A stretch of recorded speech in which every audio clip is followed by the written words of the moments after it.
Hi friends, welcome back to my channel. ఈరోజు మీకు ఈ సీరియల్లో ఏం జరిగిందో తెలుసుకోవాలి అనుకుంటున్నారా? అయితే వెంటనే మనం సీరియల్లోకి వెళ్ళిపోదాం. ఇక మహాలక్ష్మి చెప్పిన ప్లేస్కి వెళ్ళేసరికి అక్కడ కన్నా అయితే బాధపడుతూ కనిపిస్తాడు. ఇక కన్నాని చూసిన చక్రి అయితే, అన్నా అదిగో అక్కడే ఉన్నాడు కన్నా. ఇక చక్రి కన్నాని చూసి, అదిగో అన్నా కన్నా అక్కడున్నాడు అంటూ ఇక వెంటనే కన్నా దగ్గరికి పరుగులు తీస్తాడు. ఇక మాధవ అయితే కన్నాని చూసి ఇప్పటికైనా కనిపించాడు అన్నట్టుగా ఒక్కసారిగా అక్కడే చతికిల్ల పడిపోతాడు. ఇక కన్నాతో చక్రి మాట్లాడుతూ, రేయ్ ఏంట్రా నువ్వు, నీ గురించి నువ్వు ఏమనుకుంటున్నావురా? నిన్ను ఇంత వయసు వచ్చినా సరే పసిగొడ్డులో చూస్తున్నామనా ఇలా మమ్మల్ని వదిలిపెట్టి వెళ్ళిపోయావు? పొద, నీకోసం అన్నయ్య చూడరా ఎంతలా బాధపడుతున్నాడు అంటూ ఇంకా మాధవని చూపించడంతో ఒక్కసారిగా ఇక కన్నా అయితే మాధవ దగ్గరికెళ్ళి మాధవని హత్తుకుంటాడు. ఇక మాధవ కన్నాని దగ్గరికి తీసుకుని ఓదారుస్తూ ఉంటే, నన్ను క్షమించన్నా, నిజంగా నేను చాలా పెద్ద తప్పు చేశాను. నా మీద ఇంత ప్రేమని చూపిస్తున్నా మీకు దూరం అవ్వాలని పిచ్చిగా నిర్ణయం తీసుకుని ఇంటి నుంచి వచ్చేశాను అంటూ ఇక కన్నా అయితే మాధవతో చెబుతూ ఉంటే, మాధవ రేయ్ కన్నా, నీకే రోజు కూడా తల్లి లేని లోటు తీర్చానని అనుకున్నాను.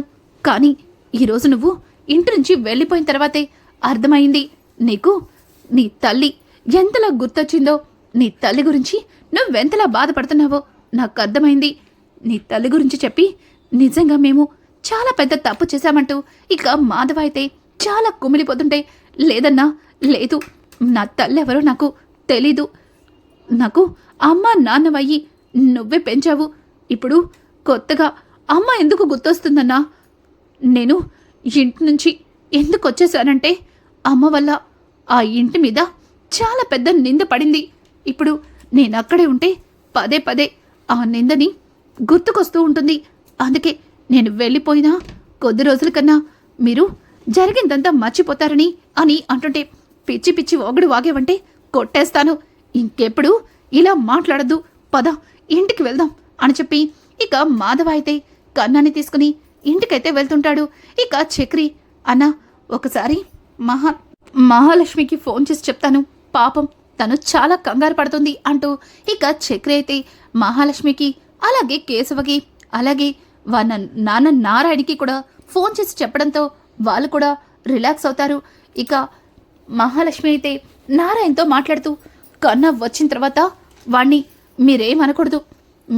మీరన్న మాటలకి వాడు బాధపడి ఇంటి నుంచి వెళ్ళిపోయాడు అని అంటుంటే, లేదు, ఆ లిల్లీ పుట్టుగాడు వస్తే వాడికి పిర్ర మీద 4 తగిలించి ఇట్లాంటి పనులు చేయకూడదని ఏదో నువ్వు గట్టిగా వార్నింగ్ ఇస్తావనుకుంటే తిరిగి నన్ను కూడా ఏమనద్దంటావేంటి అని అంటుంటే ఇక అక్కడే ఉన్న కేశవ, ఏయ్ నీకు చెప్తుంటే అర్థం కావట్లేదా?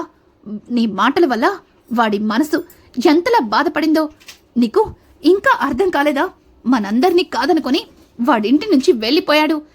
ఇంకా ఇలా మాట్లాడతావేంటి అంటూ ఇక కేశవ అయితే నారాయణ మీద విరుచుకుపడుతుంటే ఇంతలో మహాలక్ష్మి, అదిగో వచ్చేశారు అంటూ కారు వైపు చూపిస్తుంది. ఇంకా ముగ్గురు కూడా కన్నా కోసం ఆశగా కారు వైపు చూస్తారు. ఇక కన్నా కారులో నుంచి దిగడంతోనే కేశవ కన్నాని హత్తుకుంటాడు. అలాగే నారాయణ, రేయ్ లిల్లీ పుట్టుగా, నిన్ను ఇంట్లో ఉండకుండా బయటికి ఎవడరా వెళ్ళమన్నాడు? అసలు ఎందుకెళ్ళా? మీ అమ్మని వెతకడానికి వెళ్ళావా అంటూ నారాయణ మాట్లాడుతూ ఉండగా ఇక చక్రి, ఏయ్ నీకసలు బుద్ధుందా? నువ్వన్న మాటలకే వాడు బాధపడి ఇంటి నుంచి వెళ్ళిపోయాడు. మళ్ళీ వచ్చిన వాడితో ఇలాగిన మాట్లాడేది అంటూ ఇక చక్రి అయితే చాలా కోపంగా నారాయణ మీదకి వెళ్తూ ఉంటే ఇక అక్కడే ఉన్న మహాలక్ష్మి అయితే, అసలు బుద్ధుందా?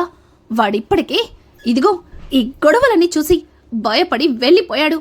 మళ్ళీ వాడి దగ్గర ఇలా గొడవ పడ్డానికి మీకు సిగ్గనిపించట్లేదా అంటూ మహాలక్ష్మి అయితే అందరినీ చెడమడా తిట్టి ఇక కన్నాని లోపలికి తీసుకెళ్లి కన్నాతో ప్రేమగా మాట్లాడుతూ తనకి అన్ని విధాలుగా నచ్చ చెప్తూ ఉంటుంది.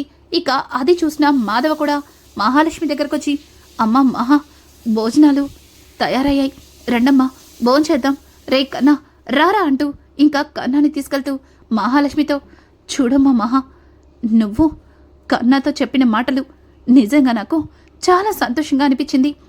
ఇక నీ మాట విన్న తర్వాత కన్నా ఇంటి నుంచి వెళ్ళడని నమ్మకం వచ్చింది అని చెప్పి ఇక మాధవ్ మాట్లాడతాడే గాని తన మనసులో మళ్ళీ కన్నా ఇలాగే చెప్ప చేయకుండా ఇంటి నుంచి వెళ్ళిపోతాడేమోనని కాస్త భయపడుతూ ఉంటాడు. ఇక అలాగే అందరికీ భోజనాలు వడ్డించడం పూర్తయిన తర్వాత ఇంకా అందరూ భోంచేసి ఎవరికి వారు జరిగిందే తలుచుకొని బాధపడుతూ ఉంటారు. ఇక మాధవ అయితే కన్నా దగ్గరికి రే కన్నా రారా నిద్రపోదామంటూ తనని పక్కన పడుకోబెట్టుకుని ఇక కన్నాతో ప్రేమగా మాట్లాడుతూ ఉంటాడు. ఇదంతా కూడా మహాలక్ష్మి చూస్తూ ఉంటుంది. ఇక కన్నాని అలాగే ఆ ముగ్గురు అన్నదమ్ముల్ని చూసి మహాలక్ష్మి అయితే చాలా అంటే చాలా ఆనందపడుతుంది.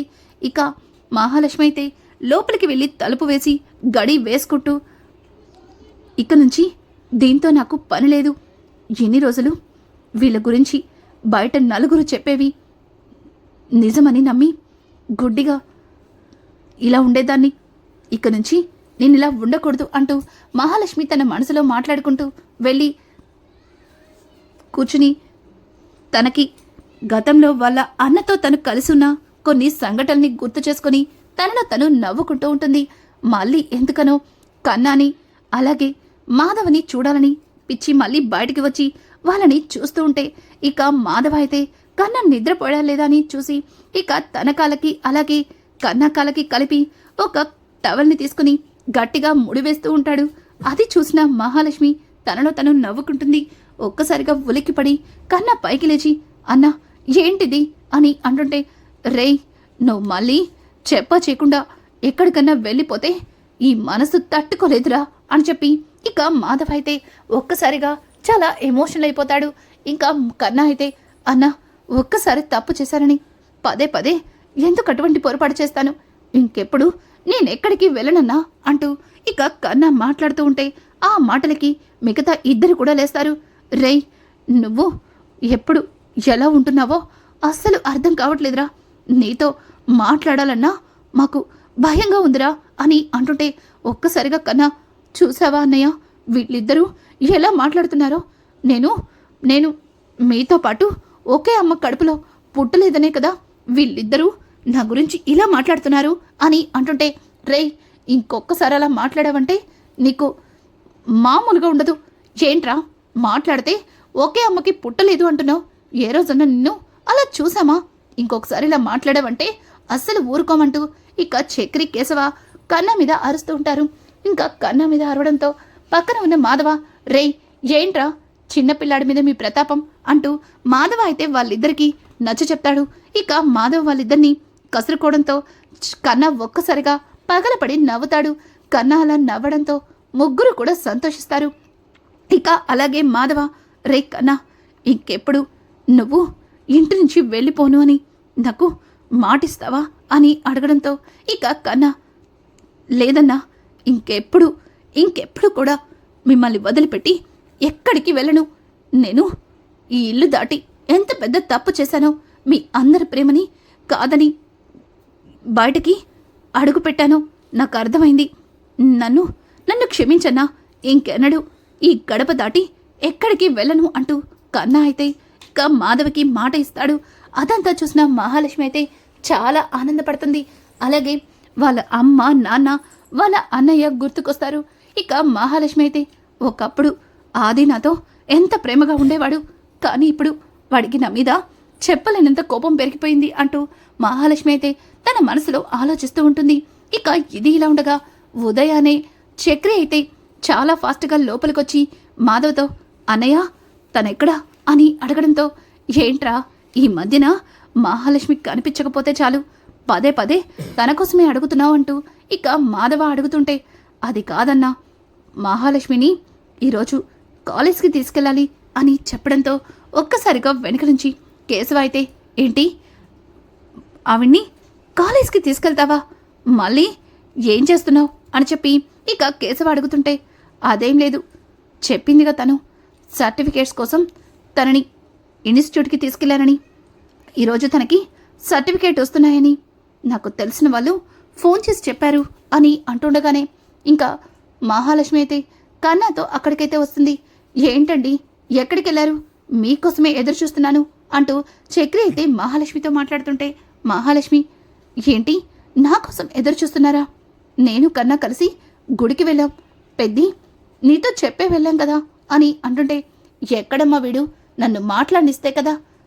చెప్పే వరకు కూడా వాడు అస్సలు ఆగటం లేదు అని అంటుండగా ఇక మహాలక్ష్మి సరేలే, నా కోసం ఎదురు చూసేంత తప్పేం చేశారు అని అంటుంటే ఒక్కసారిగా చక్రి ఏంటండి మీరు తప్పు చేస్తేనే మీకోసం ఎదురు చూస్తారా, సంతోషానికి కూడా మీకోసం ఎదురు చూడటానికి లేదా అంటూ ఇక